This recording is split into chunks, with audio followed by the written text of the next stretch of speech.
How often do you sit and look at your bucket list and decide, these are the things that I want to do. These are my priorities in what I want to accomplish off this list. If you're looking at that list, how do you decide what are the priorities? For me, it's what are the most important ones that create community? Because again, the intention of my bucket list is community. Today's bucket list storyteller has done the same thing. They set an intention for their list, and now they're crossing items off and managing that list based on those priorities and that intention.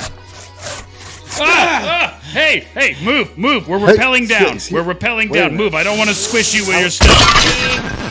It's just an apartment. Why are you making a beeping noise? Because I'm backing up down on my rope, dude. Yeah, we had to crawl through your neighbor's apartment above you. He was very nice, made us pizza. We actually hung out for a few hours, and now we're here to steal your podcast. Wait a minute. It was actually pretty convenient. How are you going to steal my podcast? What's going on right now? Mike, it's on the table. I'm going to grab it. Yeah, just grab it. Oh. See? Now, wait. Jeremy. All right, Jeremy, throw it over his head. Here, wait, take it. No, I have your podcast. All right, here you go, Jeremy. No, Jeremy's got your podcast. Ruth, Mike, Ruth, get the dog. Mike, is this crossing it off? Yeah, for crossing off what? Like Sudoku? Mike, I've been wanting to steal this podcast for so long. It's actually on my bucket list to steal this podcast. It's on your bucket list to steal this? Here, over his head. Yep. You guys, I want that back, you guys. You got to give it back to me. This is a lot of work that I do to make this happen, and Dude, don't worry about it. You're gonna get it back. But for right now, it's ours. Jeremy. Hey. But right now, it's ours, and you just need to accept that for a moment. I do like to live in the moment, so this is going to be hard. Carpe diem. Carpe diem. Oh, This okay. podcast is so shiny. It is. It's actually one of the better looking podcasts we've ever stolen, I can actually. see my Oh, reflection thank in it. It is really shiny. What do you use on this to shine it up? We use Armor All. Armor All. Nice. Mike, go long. Hey. Oh, fuck, I dropped it. Ah, shit.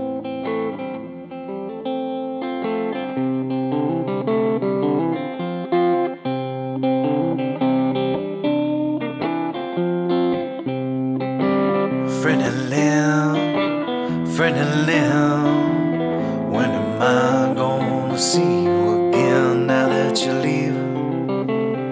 Leaving with him, friend and Liam, when am I gonna see you again? You don't pay me no time of day. You roll your eyes when I walk away. I can see it. Yes, I can feel it.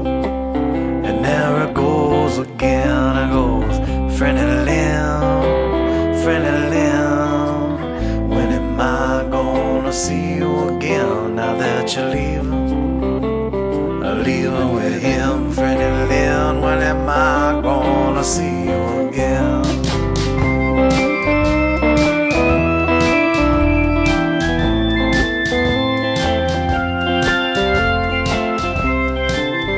Welcome to Michael and Jeremy Steal Your Podcast, where we steal your podcast and do it better, faster, stronger, and hornier. Hey, Jeremy. Hey, Mike. How are you doing today? I'm doing fantastic. Well, we have a wholesome show. Well, today. how are you doing? I'm alive. All right. Yep. And what a wholesome show we have lined up today. We're stealing the Crossing It Off podcast, where people call in about something that they've crossed off of their bucket list. And it's actually a pretty exciting show. We actually have a guest on today. It's Iceman. Hey, Iceman. How you doing? Oh, we're doing good. Glad to have you on the show. I'm glad to be here. Do you know what you're getting into today by chance? I don't know. Do you know what you're getting into? Oh, God. Oh, wow. Oh, no. Touche. Touche, sir. So... we put out an advertisement for someone who's had something that was very meaningful to cross off of their bucket list, and you are one of the people that responded. Actually, a few different people responded, and we were more intrigued by your story than any of the other ones. So we're actually very excited to hear what you have to say and ask you questions based on what you got to cross off. I got to cross off of going to Washington, D.C. for Police Week while I'm still active duty. That's awesome, man. Police Week. Well, Iceman, pardon my ignorance. What is Police Week? It's just it's a week they take where survivors and family members and stuff go down to DC, and they have the names of their fallen officers put on the wall for that year. Oh, it's beautiful. Wow. Now, I guess unfortunately, there's a lot. Yeah. I guess the most macabre question I would have is, do you have any friends on that list? I have several. That's a shame. Sorry to hear that, Iceman. Well, thank you for their service, and thank you for your current service. You say you're still active. Yes, I have 2.5 years left. Ah, you're just counting it down, huh? I hope it's smooth sailing. Smooth sailing, sir. No, I'm hoping so. I got 2.5 years. I have my 30 in, and I can retire. Nice. And so retirement for you, that's something, hopefully, I'm hoping, that the system that is working for you would allow some sort of pension. Oh, yes. Yeah. I don't pay in like Social Security stuff. We have a different sheriff's office pension fund, and I'll be just turning 55, and I can retire with 100% of my salary, what I'm making now, and my insurance is paid for me for the rest of my life also. Fantastic. So I guess one of my first questions is, this being something that was on your bucket list, it's something that you've wanted to do for a long time? I've always wanted, I think every American should at least visit the Capitol at least once in their lifetime. So that was that. And then, not per se, and I wanted to go down because I had friends die, but I just wanted to be a participant in Police Week. So it's been, since I've probably been a rookie cop. Showing your support, being there. Yes. It's actually, Mike, interesting little side tangent. Me and my wife and I have been talking about our next vacation, and she wants to go to the Capitol real bad. Oh, yeah. Yep. We're going to go, and we're going to stay right in the Capitol and do a whole week. Walking I don't around. know where y'all are from. I don't know where y'all are from. Florida. Okay, well, it's not too much different than me then. I'm Yes, from sir. South Louisiana. Ah, yeah. South Louisiana. If anybody hears kind of the country accent, I don't hear it. Everybody else says I have it. So going to D.C., I'm just going to say, prepare yourself. Okay, it's a different world over there. Oh, yeah. Could you, because we're planning a vacation, would you care to elaborate? Well, what do you mean, Iceman? What are you talking about? What should I do? They call it the Metro. They call it the Metro. It's basically a subway, though. Me being down south and you being down south, y'all know we don't have anything. The only thing that's underground here is gators. graves. Oh, yeah. Yep. Yes, sir. So we got an aquifer, and even then they come up when it floods real bad. Oh no. Yeah. So I've never been on. I'm from the country. I'd never been on public transportation in my entire life, and I'm 52 years old. Was that on your bucket list too? No, it wasn't. But I can't wait. So I learned how to navigate their little subway system, which is different. And people up there aren't quite as friendly as us Southern people are. Oh, no, they are not. That's a shame. You walking down the road, I'm like, when I make eye contact with people and stuff like that, and I'm in law enforcement, so I mean, I don't shy away from it. I'm like, hey, how you doing? Hey, how you doing? And they look at me like I'm crazy. And the only person that did engage me back happened to be a homeless lady, so I gave her $1 just because she's the only one that spoke back to me. Jeremy, his last story of running into the homeless person wanted to show him where the Coca-Cola factory was, about 75 feet to the left. I travel for work, so I definitely experienced those Northerners when I went to New York and New Jersey. But when I was in Georgia, I was walking. I had some time. I'm like, I'm gonna check out the Coca-Cola factory. Why not? I can see it. The entrance is right there. It's right behind some bushes and stuff. It's right over there. This homeless guy jumped up. He goes, "Hey, sir, how you doing?" And I was like, "I'm good, man. How are you?" And he started walking with me. And he's like, "Where are you headed?" I told him. He said, "Let me show you the way. I'll show you to the VIP entrance." And he just walked me to the regular entrance. But he walked with me and he was talking, and he was the only guy I met when I landed there that was like, "Hey, how's life?" And he told me about his life, of course. Fuck, I gave him $1 too. Yeah, so I guess this response overall kind of goes into one of my other questions. If there was somebody else that wanted to cross this off of their bucket list, all the advice that you would give. So if there's anything else you wanted to add to how you did it, what advice you would give somebody who was planning on doing how that. I did it, how I got to go over there. Yeah, sure. That we can go into that because I'm definitely interested. Like when you were planning it, like how hard was it to get this on your docket to do? Like saying, it's coming up. I want to go. This is the plans that I need to make. Like, what did that look like? Is there like a certain amount of people that can go? I wonder.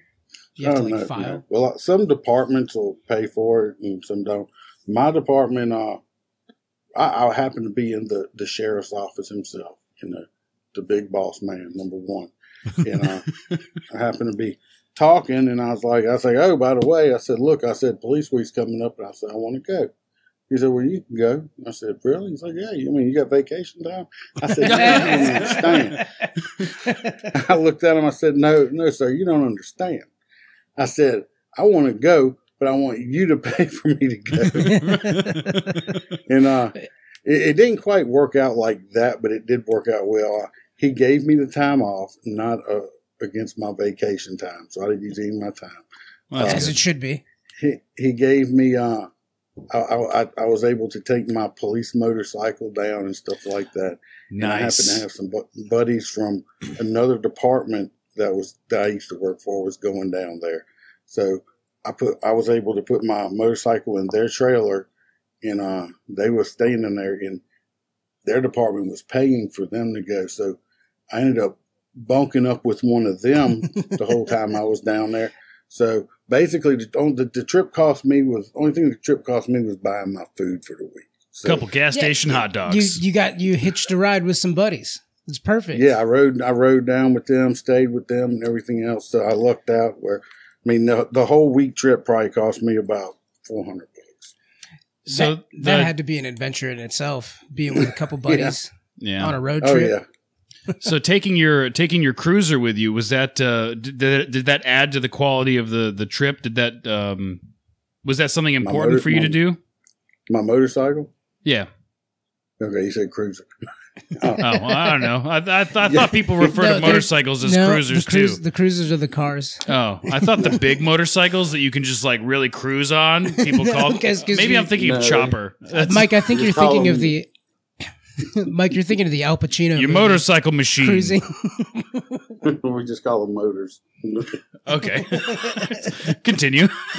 But sorry, sir. That was one of my main things is I wanted to be able to go down there and participate on my police motorcycle in uniform, which I was able to do. I was involved in quite a few escorts and stuff like that with family members that had come down and stuff like that. So that was a great thing for me. So when you were actually actively crossing this off of your list, what was that like? Actually being there, doing it, it was happening in the moment. Yeah. Well, the first escort we did, I've been doing escorts for I've been on my motorcycle cop for over 20 years. Oh wow! And they escort a little bit different down there. And my buddies that was with me, when we did finish, we were like, okay, I thought we were all going to die. So, because we leave motorcycles at intersections, and they didn't. So the most vulnerable. We're going through intersections on roads I have never seen before in my entire life at 60, 70 miles an hour, and there's no one holding that intersection. I'm like, so. People down there, I got to say, are well trained when it does come to that because nobody moved and there was no incidents. I know if they would have done that out where I'm from, if you don't have a motorcycle there and you leave, people are going to say, oh, yep, I'm going because Walmart might run out of that water or something. I need to hurry to get there. And it don't matter if I run over a cop or something like that. So, the McRib is back. I got to get to it. Yeah, you know what? Our state, sir, our states might be pretty similar after all. Well, he's got alligators too. Yeah. Yes, we do. If I was sitting there, I call it the McPossum. I think it's possum meat. Oh, we got possums too. Yeah, I think it's possum meat. I feel like I'm really bonding with I feel like I'm really bonding with you, Iceman. I like Louisiana. I've been there a couple times. It's not one of your garbage states? It's not. Well, there's garbage areas for sure. Well, we have that too. The Panhandle. Yeah. Pasco County. Yeah. Okay. Yeah. No, I enjoy Louisiana for sure. Well, my co-host on Wednesdays is ex-law enforcement. He lives in Pasco County down there. And, he'll tell you what kind of a crap hole it is. So, I guess my next question would be, how would you say you were transformed by crossing this off of your bucket list? Oh, it transformed me. I don't know if it transformed me. It made me feel good. It gave me a different outlook on. I have a picture. I don't know if your listeners some people like cops, some don't. But anyway, Nick Touye, who was involved in the ambush of the cops in Baton Rouge that we had, where a whole bunch of cops got killed. He was the one. He was in the car and he got shot, and he didn't kill him. He survived for like 6 years afterwards, and he got shot in the head and everything else. Well, I went down there. I knew him because he was a motor cop and everything else. He's a great guy. And he ended up passing from the injuries, 6-7 years later. And man, put up a fight though. Yes, he did. I got a picture because people don't realize it, and stuff like that. But I got a picture of his dad, sitting down, with his head down in front of his son's name on this wall, because they put his son's name on this wall after he got killed, protecting other people. And, and you can almost, it's one of the pictures where you can almost like feel the emotion. Absolutely. In the picture from it. Yeah. So, I mean, it was very surreal for me on that. Wow. Especially when you know people I know other people that's been put on the wall.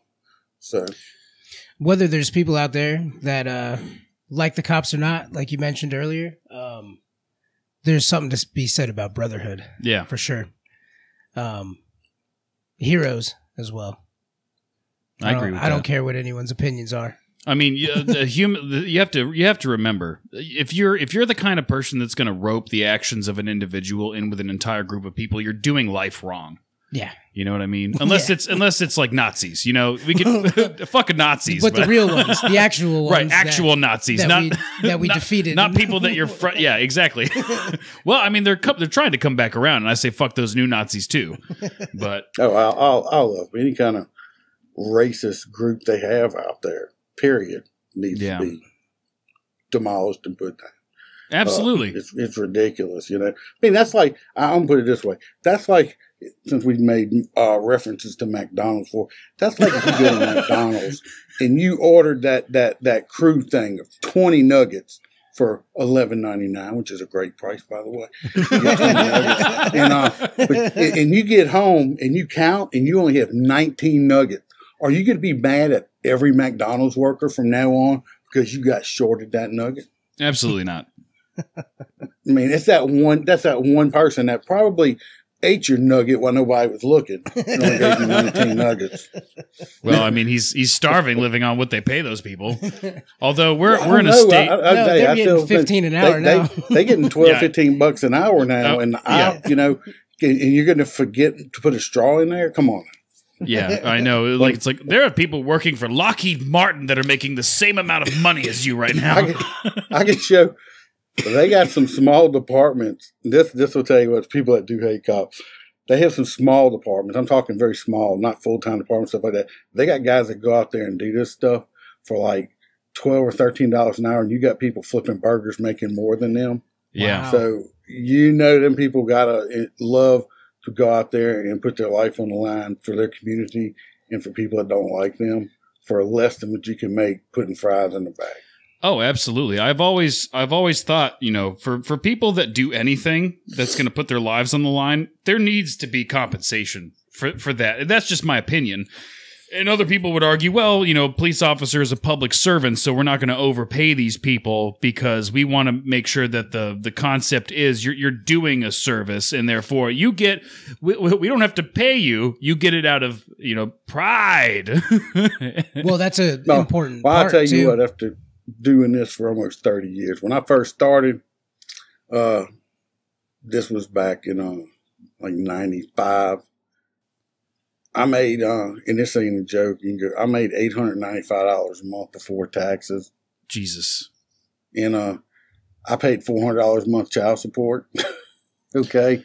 Thank God for good friends that let me live with them and places that used to feed the cops for free. Okay. Because I was at a point where, you know, I paid my child support if I had no money to eat, but I'd put my uniform on to go eat for free and stuff like that. So, but now, I mean, I'll say now, you know, I've been doing it almost 30 years. You know, I have no complaints on my pay from where I work at. You know, I'm not rich, but, you know, I don't worry about my bills anymore. But you got to put the time in to do it. That's the goal, right? That's what I'm working for. You don't even worry. You got to put the bills are paid. Yeah. You got to put your time in. I understand kids come out of college or all this, you know, my own kids one time, my daughter looked at me and said, you know, she was griping about her car.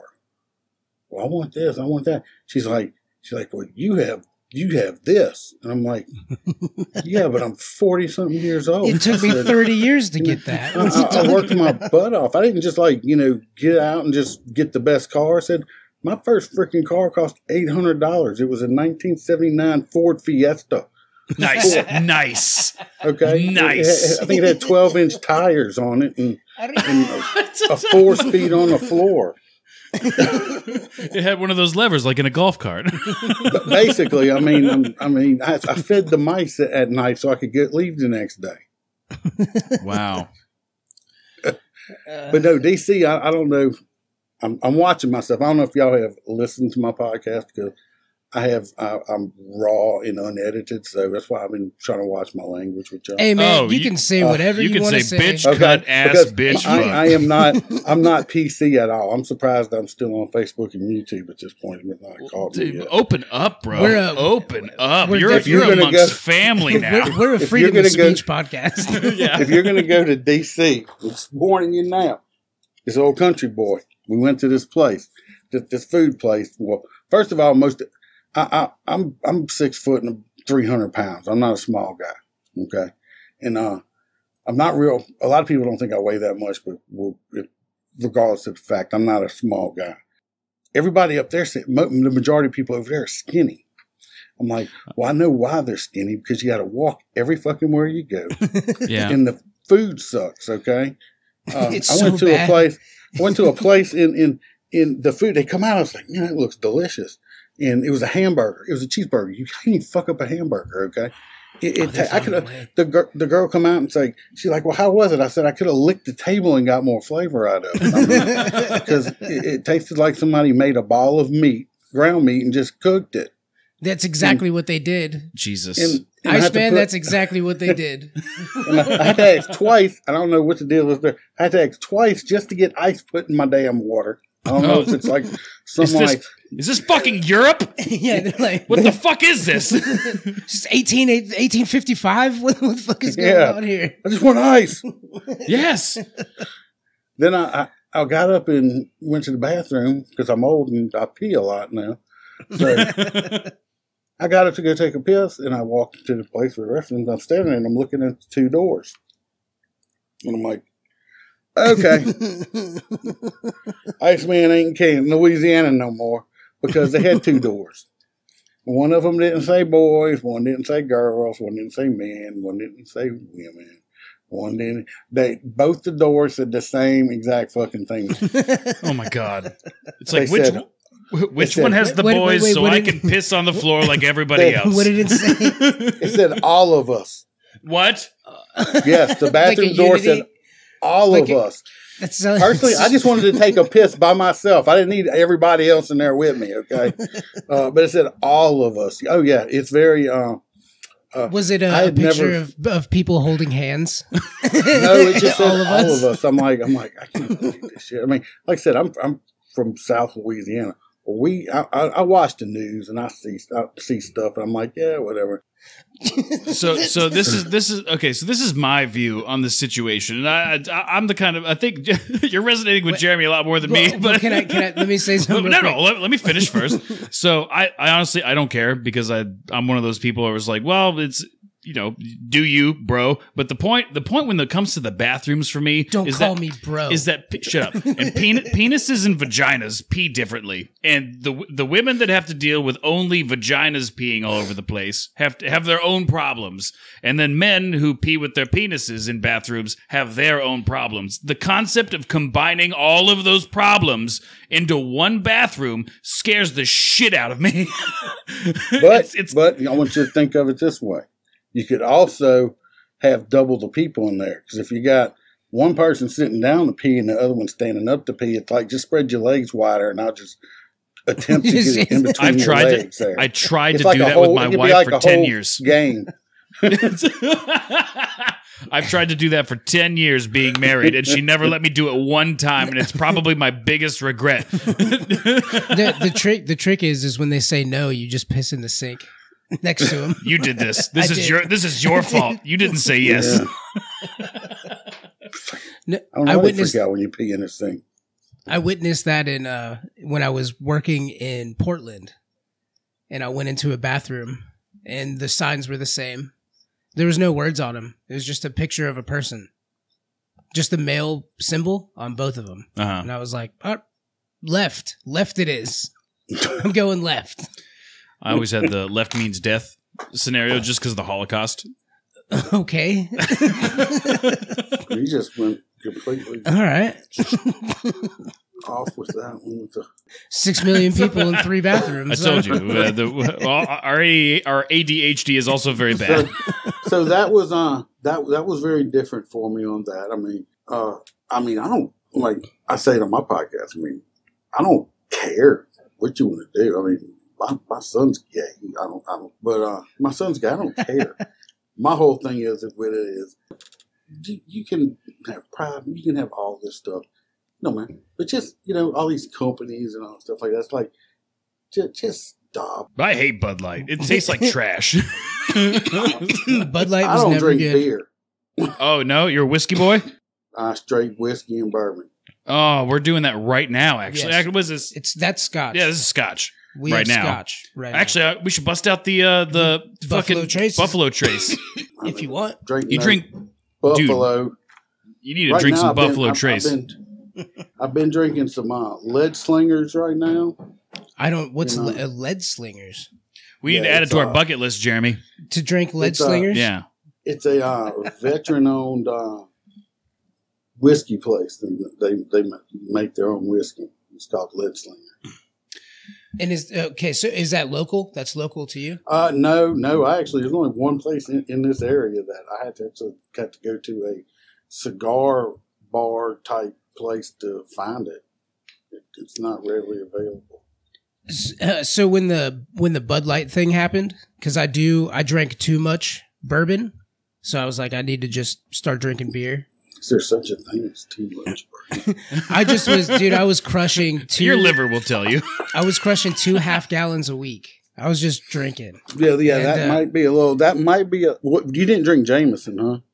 No. Okay, because Jameson, if you drink Jameson, that's just a sign of a true alcoholic. I drink Jameson. No, I do not like Jameson. I love Jameson. Actually, my brother went to Ireland recently, and he brought me back last Christmas time. He brought me a bottle from the distillery that he got to bottle himself while he was at the distillery. It was 120 proof Jameson. Okay, that's like straight up true alcoholic. You know, like when you like to smell your whiskeys, you want to get the notes in first before you take a sip. No, you can't do that with that. It burns too bad. It's rubbing alcohol. No, I did drink. So I do have something that's called Still Austin. It's the only distillery inside the city of Austin, Texas. Still, so I have some of that. It's good. It was a little bit more on the pricier end for me anyway. It was like $80 a fifth. But oh wow, man, that's a little on my high end. It better be good. So I was actually it's real good. So I was actually curious to hear if you guys would be interested in hearing, because I actually don't have a bucket list, and I've thought long and hard about what I want to add to my bucket list. Okay. And I've talked about it with a buddy of mine, Justin, and we've talked about it when we were younger, and now I'm finally getting to the point in my life where it's like I really want to start planning this and seeing if I can make this happen, and I want to start at the northern end of the Mississippi River and canoe the entire river to the Gulf. Oh. So I'm going to drown me, but do you canoe?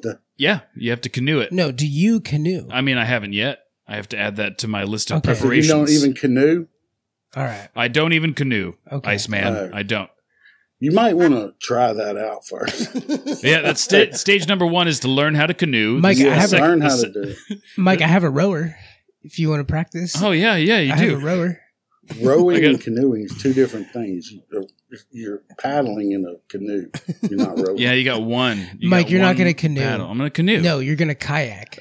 Okay, so I You're not presented gonna to you canoe. guys what I want to add to my bucket You're not list, and gonna your canoe. response is to don't do that. No, because you'll die. You will die in a canoe. That sounds dumb and lame. Mike, you will die in a canoe. You No, need I'm not kayak. going to die. You have to kayak. I'm not going to kayak. I'm going to canoe Canoes it. are ancient. I'm going to do it. I'm not going to do You it by need to myself. kayak. I'm going to have a buddy. It's a buddy system. Who's your buddy? I'm going to. Well, I Why mean, don't you just I'm get going to. Huh? P-row and do it. Oh, what? P-row. A P-row? What's a P-row? Yeah, I have no idea. That's alien It's to me. like a Cajun canoe, but way more unstable. Oh. You want expert mode. You might as You know. well just float down. If I'm gonna and- do it, I if should you're do gonna it wrong, right? Just go straight up pro mode. Fair enough. I think if Yeah. you want to if this is really on your bucket list, You get immortalized. If you do it, if you pull it off, you get a plaque at the Gulf for the rest of time. I don't know if it's healthy to set your goals on a plaque. No. I'm just saying that's the thing. I want to do it. The goal would be to do the canoeing, and get all the stuff that I need and camp out by the river. I'll tell you what. I'll make this promise on the podcast. If you want to make the Mississippi part of your goal, I'll kayak with you in all my favorite spots. I'll go out with you. We'll pack up the dry bag. We'll Yeah. get snacks. Right? I'll take you through the 1,000 Islands. We can kayak and I'll show you. Because one of the things we'll I want. canoe too, and I'll show you why kayaking is better. Oh, okay. And that you'll die if you canoe. Down any type of steep water of any type, you'll die. You don't have the balance. I do. For a canoe, no, I you can don't. learn it. Nope. I could take. Yes, I can. Not in your Don't 30s. tell me that I can't. No, you can't. Yes, I Nope. can. Nope. I actually have fantastic balance and fantastic reflexes. For walking. I've Have you been anywhere around the Mississippi River before? no. It's terrifying, Mike. I've never seen Mississippi it. is wild. You're not can't- going to swim. If you fall over, you're not going to swim. You're just going to drown. You're Even going to make probably Iceman. Even with a life jacket on, you're probably going to drown. Okay, the undertow is like insane. Iceman's trying to retire. He's not trying to pull your body out of the fucking Mississippi. So what did you do on the podcast, Iceman? Well, I've convinced this kid not to commit suicide. right? I want to go canoeing down the Mississippi. I'm gonna do Now, it. let's not forget you a lot guys of just the make me large want to do it ships. more. The large Now, ships. see- Yeah. Yeah. Then you got to canoe past Baton Rouge and New Orleans. If the Mississippi River get you, they may just shoot you. Like, look at the crazy person. All right, so I need a bulletproof vest. I need super Bulletproof floaties. vest, yeah. The GPS locator. How about we just snorkel in the Keys? You want to go to the Keys? How many guns do I need to bring, Iceman, on this journey? A lot when you go A lot of Baton Rouge guns? to New Orleans, yeah. Sup, majizzies? It's Future Michael. Our band of the week was P.L. Garner and the Reburns. And I will make sure to put the links in the description for where you can find his music. Good stuff. Really, really like it. Also, yeah, guys, check out Crossing It Off, the podcast about people who cross stuff off of their bucket list. Make sure you check him out. Again, links will be in the description so you can find his stuff. Really great, wholesome podcast. So, not like ours. We're not nearly as wholesome. We tried. I tried to make a point in the beginning of the episode. And we're brought to you by Dungeon Studios, makers of 5th edition Dungeons & Dragons modules. Go to their website, dungeonstudios.co, today or tomorrow if you're busy. Maybe you have a dentist appointment, I don't know. But go to their website and download a module that you can play with your friends. They have a webzine called the Eneron Chronicle. It's free. You can download that from their website. Also, they have a show every Monday called The Game, where Gids and RKDM host. But anyway, check that stuff out. Follow us. How many guns do you own, Iceman? Oh, I don't even know. Is it too much? Is it too many? There's no such thing. Well, according to California people, one's too many, but I have enough. I have an adequate amount of that with over adequate enough of ammunition. See, I love that because it's just like how many guns do you have? Enough. See, I'm told that I don't have enough, and I feel like I have. I had to sell mine one time to make rent one year. I had to sell all my guns. One gun. No, I had two. I had a 327 Ruger SP 101. I love that gun. What a great gun. It took like 5 different types of bullets, which I thought was fascinating.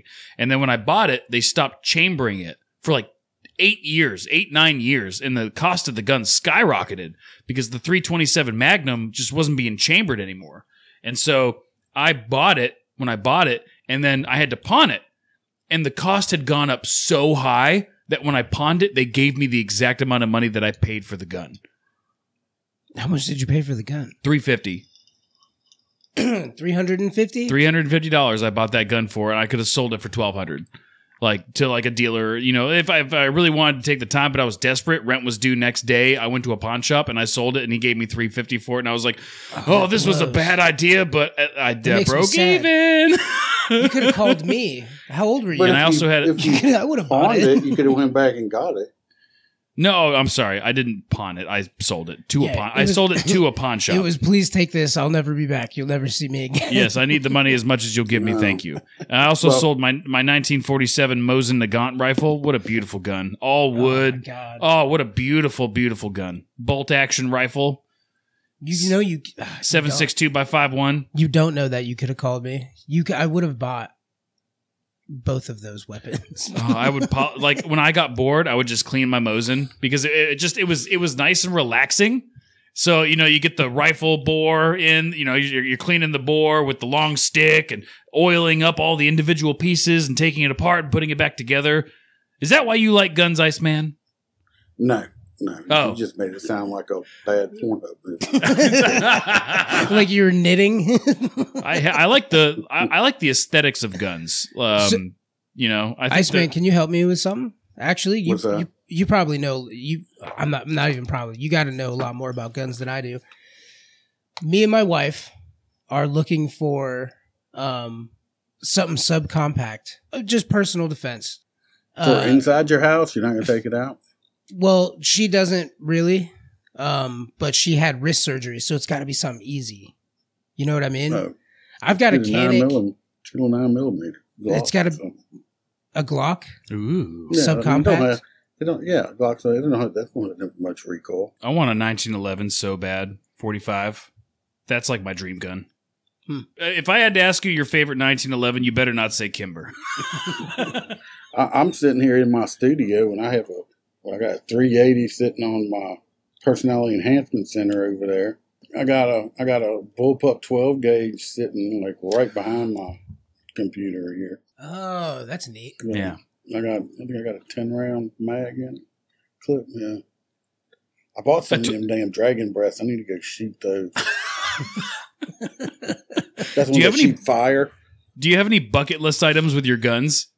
What's your gun bucket list shit you want to do with guns? What's the thing you want to shoot that you've never got to shoot? What's the thing if you could anything themed with guns? What's the thing on your bucket list? You're like, I've always wanted, like if it's like shoot like a 50 cal handgun or something. What's your bucket list? I would like to own a 50 cal rifle. Oh yeah, nice. Yeah, I'd like to have that. I mean, I've shot Tommy gun before. What? Fully auto. Oh yeah. I mean, you say, it's fully auto. It's such an old weapon. It was like I could squeeze the trigger faster, and this thing went fully auto. Interesting.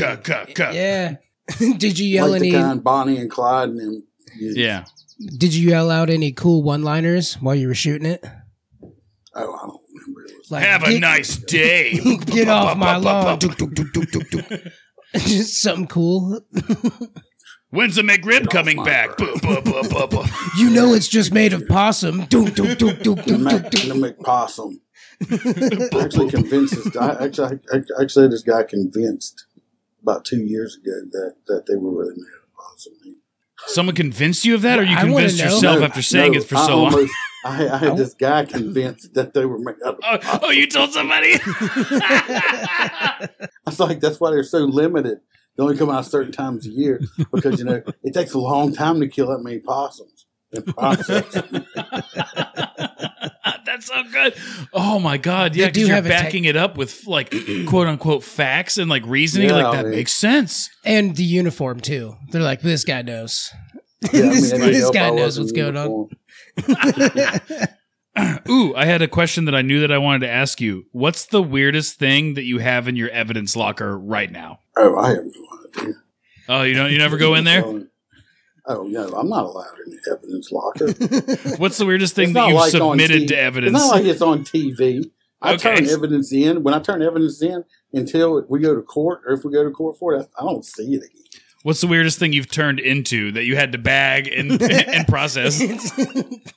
I haven't really had any weird stuff. Maybe mine's been regular stuff in the evidence. Now, I've had to pick up some nasty stuff on scenes. You ever have to turn in a dildo as evidence?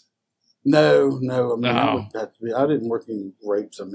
Now you say, oh God, they like carrying their the murder weapon. Around with them. The murder weapon's a dildo. Wait, do they carry sex toys with them? They'll have like in their cars and stuff like that. Rapists you'll be do? surprised. No, not rapists, just drug heads. Oh, okay, yeah. Well, that makes sense. I met a lot of them in Washington. they are weird. No, I had my super. I worked a crash. I don't know how many years ago. It was a long time ago. And I was a sergeant. My lieutenant called me because I used to go out and take pictures while my guys were investigating the fatality scene, and it took us like 3 days to even find family members because the guy didn't have a driver's license on him, and he was messed up enough where we couldn't tell by looking at him who or what he was.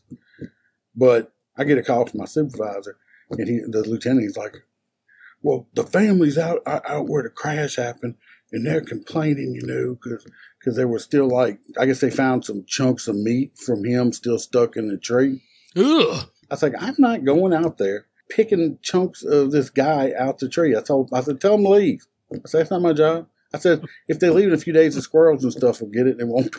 I'm not going out and picking chunks of this. That's not my job. That's the coroner's job.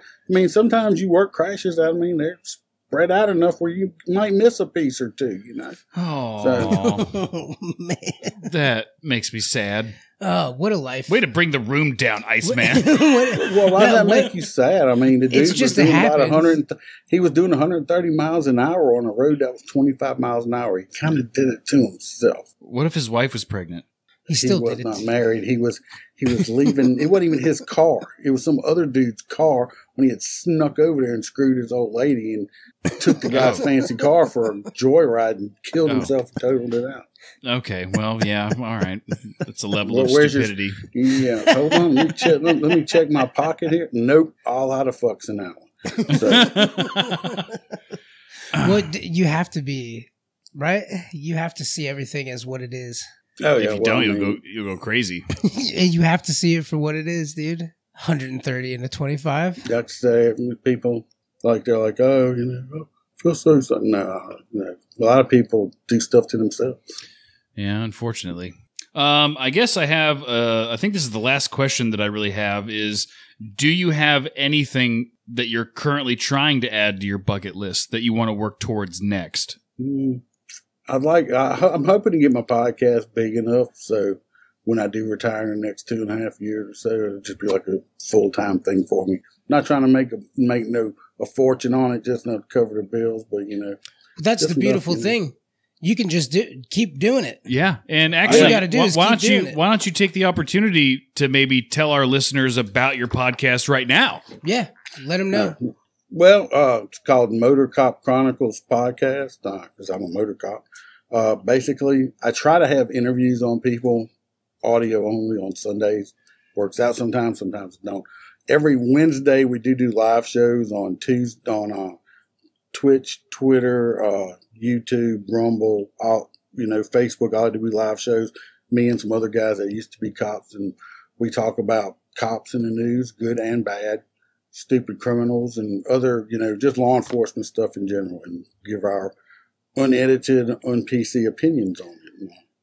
That's fascinating to me. Louisiana crime and stuff like that. Yeah, it's like, so if that's something you're interested in, you can listen to the audio, or just I'm on all the platforms with the audio podcast and stuff like that. I think I have about 300-something episodes out right now.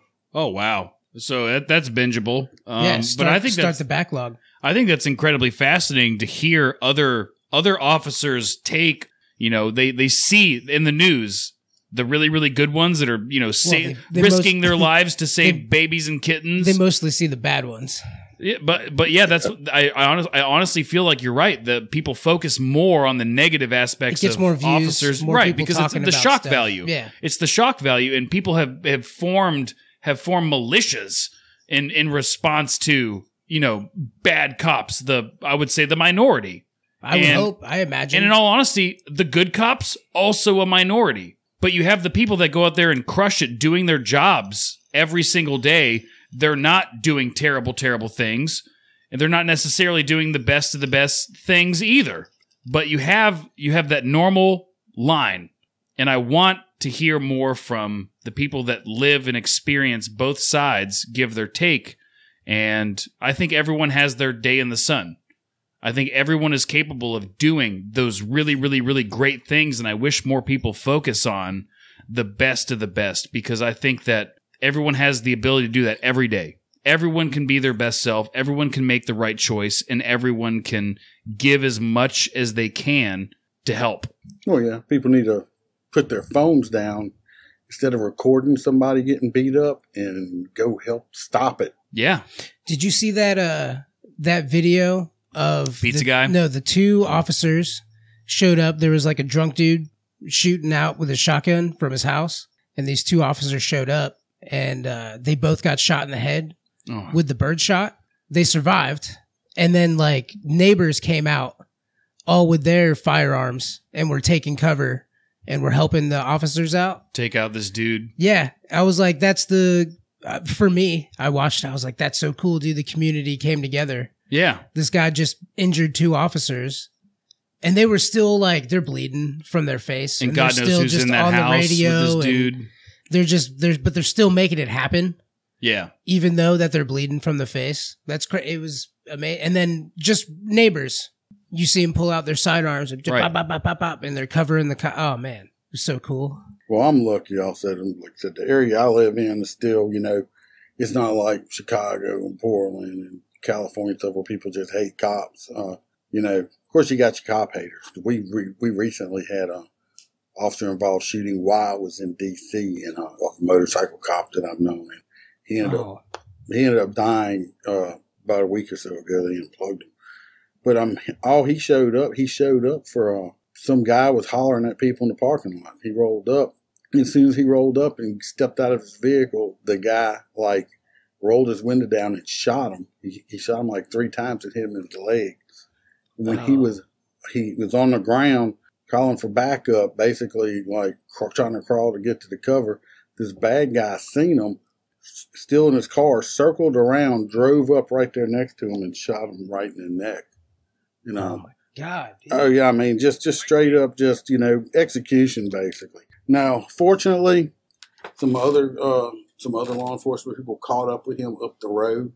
He pulled his gun out again and he lost that battle. So the bad guy is now dining in hell with Hitler. Then about 2 weeks afterward, he was still in the hospital. He had him on life support. They were seeing if he was going to gain consciousness. Probably, I don't know, it was less than a football field away from where they gunned this son of a bitch down at, they had this big ass fundraiser for that law enforcement person. I thought it was great that they did the big fundraiser right there where bad guy got his ass murked at. So, well, bad people are bad people. oh yeah, I wish more people would listen to, the good part. Hold the door open for that old lady at the fucking gas station. Fucking give people wave your to seat. your neighbor. Wave to your goddamn neighbor. Get off your fucking phones. Stop listening to this podcast. don't Go offer your seat to a woman on the subway in Washington. Don't do that. Don't Wait, do why? it. Why? Because I did that. They take offense to it? She took offense to it. I guess she's a feminist. I was sitting there. It was crowded. This woman comes on there and she's like holding a little handle. And I was like, I told my buddy, I said, scoot over. And I sat down and I said, ma'am, you can have this seat right here. And she looked, I said, you can have it. I don't need your seat. What? Go fuck yourself too, All right, So humbleness. some, That's the next stage. so some man bun dude took it. So yeah, so I mean, they just don't. They're not friendly. Did he at least say thank you? No, when he it sat was down? just after the fact. He just saw an open seat, and you can sneak up on anybody in DC that's walking on the streets that all have headphones or earpods or something, and they'll never hear you coming. Wow. Yeah. Okay. Oblivious. That's why you got to wear one. They are oblivious to anything around them. That's bananas to me. Yeah, dude. It's also the type of clothing you wear too while you're oblivious. Oh, you're talking about the You're men? walking around. Talking about the men with like their suit pants are like skinny jeans and they're high waters and they have no socks on with loafers. Yeah, I wanted to slap. You got to run away. It's like what? Yeah, you try to run away from something. Hey, I look great in skinny jeans. Mike, okay? you don't wear pants at all. I never wear pants. I haven't seen you in pants. I think I wear pants once a month, but they are skinny jeans though. No, you must be skinny then. No. No, I've gained some weight recently, a little bit more, probably because of my arm injury. I don't know. I blame it on that. Yeah, right. I don't know. So Look there's a shirt that I put on, and I looked in the mirror and I was like, no, no. I took that shirt off. I was like, fuck, I got to do push-ups again. It's like, I don't know what happened. I went to bed skinny and in shape one night and woke up fat. So it's just like That's how it happened happens. overnight, just like that. I'm like, how the fuck that happened? Right. I call it happiness and success. I just call it getting older too. Yeah, it happens to the best of us. I was in the best shape in my life when I had no money and just had to work. Oh yeah. That was the best shape I was ever in. I was in my 30s. And then you're like, oh yeah, you want to order Applebee's? Sure, because we can. Yep. And then you just put on some pounds, dude. I was in my 30s. Dinner bit rolls. The best. Yeah, the 30s. Yeah, well, I was on SWAT team. I was in the gym all the time. Oh, what? We're getting to SWAT team this late? Wait, what? You were on the SWAT team? Was that part of your bucket list? Because that's pretty dope. No, I was a team leader and stuff at one point, and a shield guy. It's like the guy that went in with the shield right after they popped the door open. Yeah, I was that guy. So they're firing their weapons like right around your eardrum. Yeah, well, we went. That's a whole story I could go into. I took fire one time. How scary was that? At first, I'm like, I said, "My problem, firecracker." I was like, "Hey, shit, this motherfucker's shooting at us." It was two teams went in. I was first. It was a drug warrant. They popped the door. I went in. I cleared the living room. Of course, my own sheriff's office search warrant. My job was to secure his mom towards the back of the house, which this house was very small, probably 800 square foot total. So I sweep the living room. The living room was clear. I go towards the back. Mom's coming into the kitchen. I push her back into the other bedroom, and about that time I hear pop, pop, pop, and realize that idiot is shooting through the wall at us.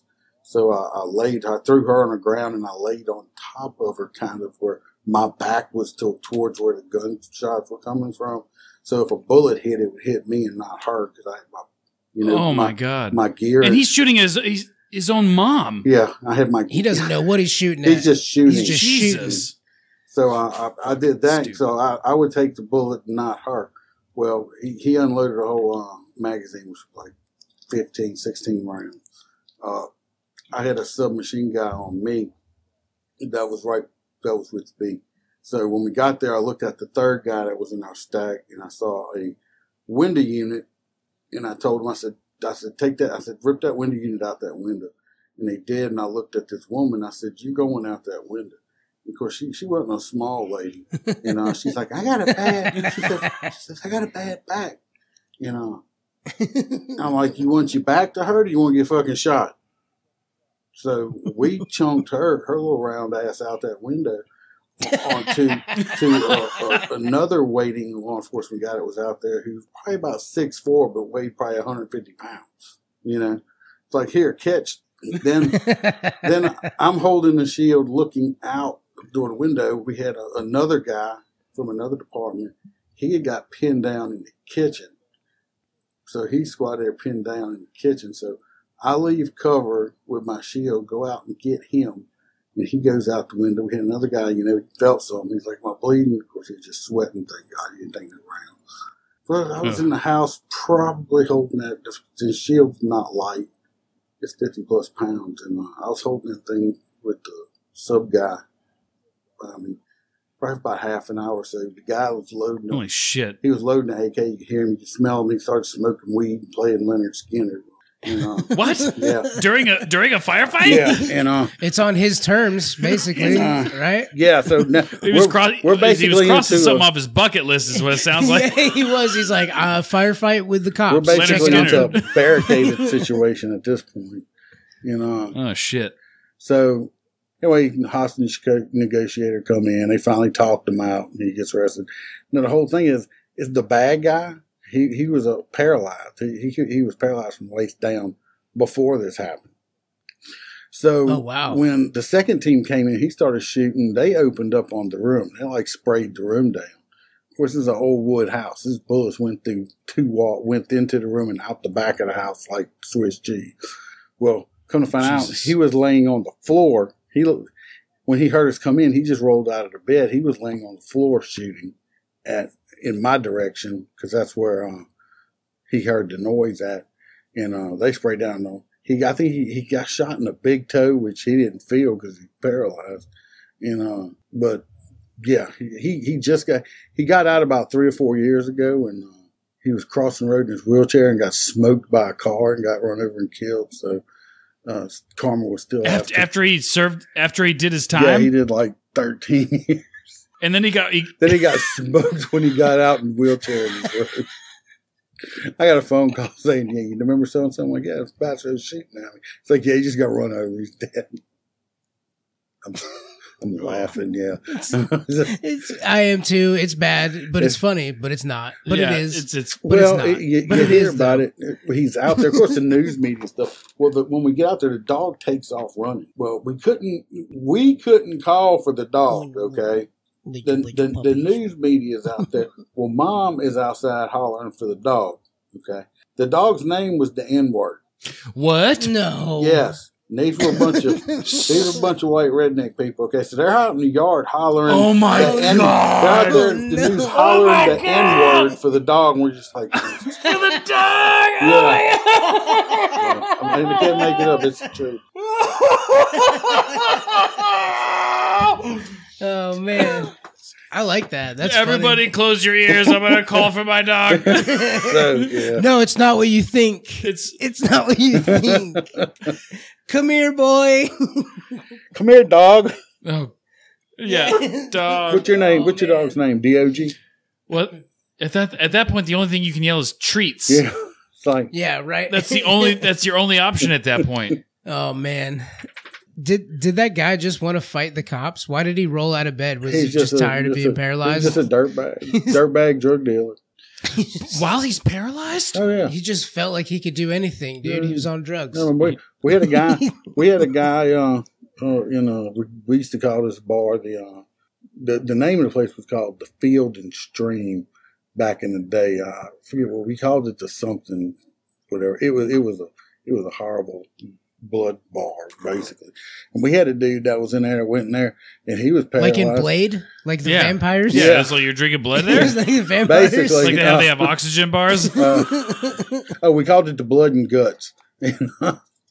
Because, we had one dude, he was in a wheelchair. He went in there and started stabbing some people with a knife, and some dude pulled out a 45, a big 45, like dirty Harry gun, like shot him in the chest and killed him. Oh yeah, it's just crap like that. Well, did that guy get like a key to the city or something for stopping that crazy stabber? It's just some of the crazy, some just crazy stuff. There's a lot of stuff you can't unsee, and then some things you're like, yeah, that really did happen. Oh man, Iceman, this has been enlightening. Yeah, this has been wild. In much contrast to this episode, we're about to steal an episode about baking. Yeah, we get to go to baking after this. We baked just to give you our perspective. Like cakes or bacon. Baking cakes. I made. There's monkey bread and there's cookies. Yep, and we made all cookies sorts and of monkey sweet bread treats and things. Like the only thing with monkey bread is you got to make sure we're all inclusive. You got to make sure you get all the hair off of them because that stuff's getting your mouth into. Oh yeah, you're absolutely right. All right, we are Majizzipod, MJSYPOD on all the things. Hey, Iceman, where can people find you and your show? Everywhere. All the podcast platforms, Apple, Spotify, all of them. Facebook, YouTube, Rumble. Look at Motor Cop Chronicles and you'll go to the website. Yes, sir. And we are MJSYPOD, Instagram, Twitter, Facebook. We haven't hid the treasure yet. I'm just going to keep saying that until it happens. It's going to happen eventually, and I promise. We actually just got some new stuff in. The treasure is growing day by day. It's actually getting a little bit out of hand, and the size of the box is probably going to be larger than I anticipated. But I will make do and make sure that whoever finds the treasure will find all the good stuff therein. What else, Joe? Well, Jeremy, we have a phone number. No, we don't. No, actually, that service got shut down. No, it didn't. There was too many feet pics that were sent to it. I think you shut it down. I didn't. Actually, because I called it the other day to leave a message. Actually, no, it's 903-287-0660. Did you try to call it? Yeah. You want to hear? What happened? Listen. You're calling the number right now. Yeah. Nothing happens. It should go to a voicemail. I don't think it does. It does. You're not a patient man, are you? Where's your... I would have hung up already. Yeah. This is crazy. You have to keep calling it. Yeah, but no one's answering. You don't. We don't have an answering machine. Then text. Or we don't have. We're not answering the phone. They're gonna leave a message. Well, if you're not answering the phone, then they should just text. You're welcome to my Only Hands Hello, page. And thank you for calling Majizzipod. Oh, Jeremy's playing the message. It's very exciting. you could leave a message. Were you sick? Yes. When you recorded this? I was. Sounds horrible. I guess it's real. It is real. Oh. I told you that. You're just not a patient man. So 903-287-0660, and you can also leave a voicemail. No one will answer the phone. Leave a voicemail. That's what I'm saying. We'll play it on the show. Oh, yes. If you haven't sent us your music and you make music, do it, and then we'll play it.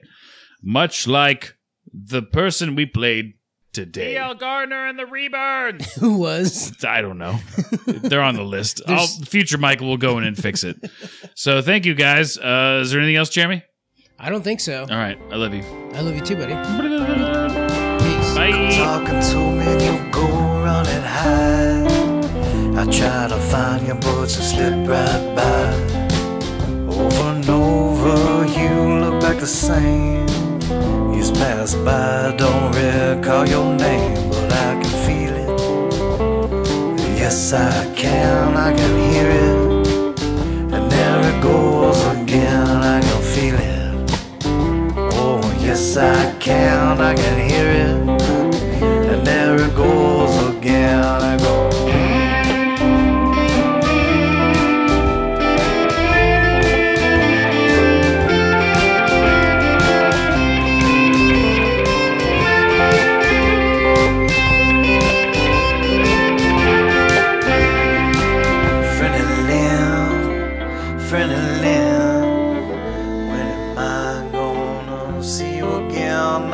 You're leaving with him, Freddie Lynn. When am I gone? Well, that was certainly a fantastic episode. But anyway, we're done with your podcast, and here you go. Mike, I don't want to give it back. You don't want to give it back? No, I want to keep this one. Jeremy, we made a deal. We always stick to our word. You have to give it back. You just gotta give it back. Can we just toss it back and forth one more time? One time. I mean, I had to tape it up from when I dropped it. Hey, Roger. Yeah. Do you want to play catch? Yeah, give it back. You want to throw it to Roger? All right. Go long, Roger. Go long. I'm going. I'm here. Oh, dang it! He dropped it. I have the Gorilla Glue. I don't want it anymore. I'm so sorry. All right, let's go.